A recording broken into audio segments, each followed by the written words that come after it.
पे पूछा गया है कविता में कौन किसकी प्रतीक्षा कर रहा है। कविता में मैंने लिख दिया है कविता ने चुरगुन उड़ने की प्रतीक्षा कर रहा है। आप चाहें तो इसकी स्क्रीनशॉट भी ले सकते हैं। चुरगुन कौन है? चुरगुन चिड़िया का बच्चा है। चुरगुन ने कैसे फल खाया? चुरगुन ने कच्चे पक्के फल खाए।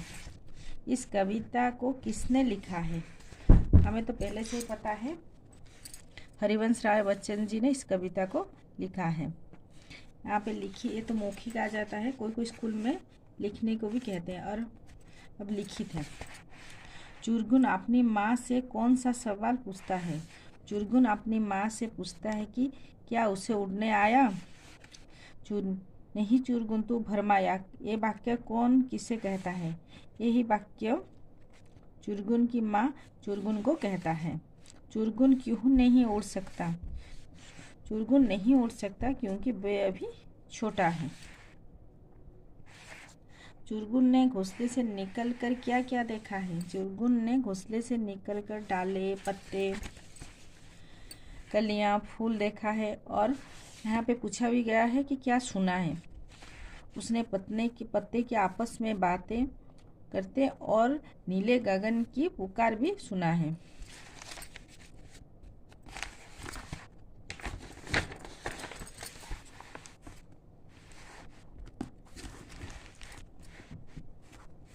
कविता का मूल भाव अपने शब्द में लिखिए।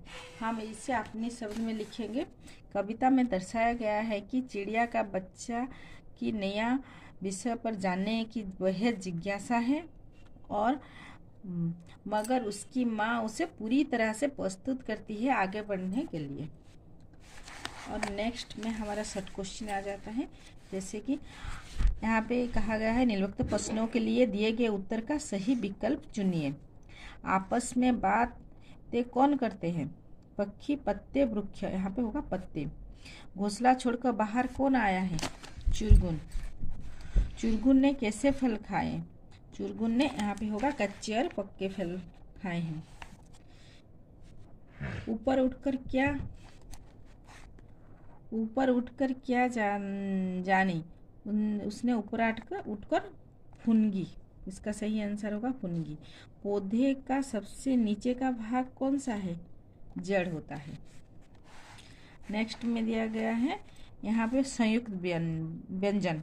यहाँ पे जो व्यंजन एक से अधिक व्यंजन होता है उसे मिलकर होता है, वो एक संयुक्त व्यंजन कहा जाता है। जैसे त्र, ज्ञ, स्र, और इसे क्या है द्वितीय व्यंजन, जो एक ही व्यंजन बार बार आता है, जैसे त, च।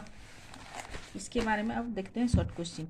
नीचे लिखे गए संयुक्त व्यंजन वाले शब्द का गोल और द्वितीय व्यंजन वाले शब्द को रेखांकित कीजिए। तो हमने यहाँ पे दे दिया है, आप देख सकते हैं।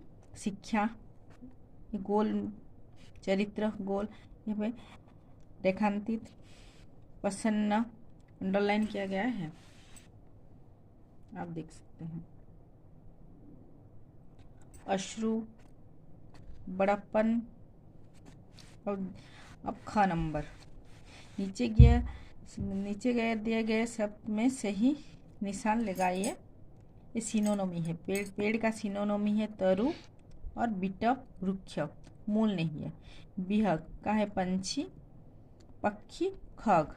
माँ का माता, जननी, अम्बा।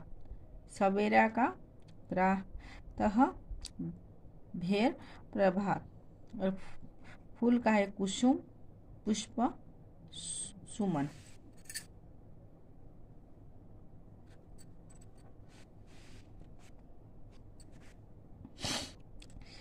जिस शब्द का अनेक अर्थ होता है उसे अनेकार्थ शब्द कहते हैं।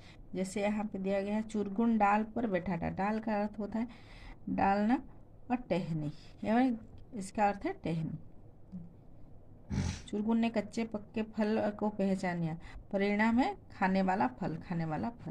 चुरगुन ने झुककर मूल को पहचाना। झुककर मूल को पहचाना मुख्य और जड़, इसमें होगा जड़। चिड़िया चुरगुन को पर फैलाने के लिए कहता है। पर का मतलब होता है पंख, यहाँ पे पंख है।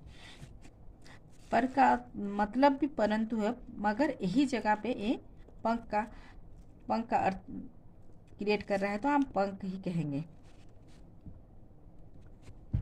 इसका अर्थ होता है, हमें एक वर्ड का दो अर्थ होता है, कौन सी जगह पे कौन सा होगा हमें पता होना चाहिए।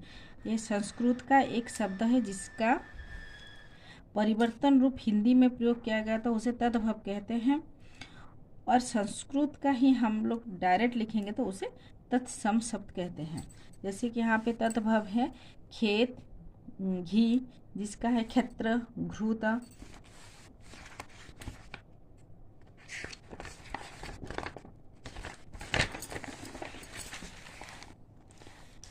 इसका आंसर मैंने खाता पे लिख दिया है, आप देख सकते हैं। कर्ण कान, मूल जड़, दिवस दिन, मुख मुंह, दूध दुग्ध, भाई भात्रा, रात रात्रि, नींद निद्रा।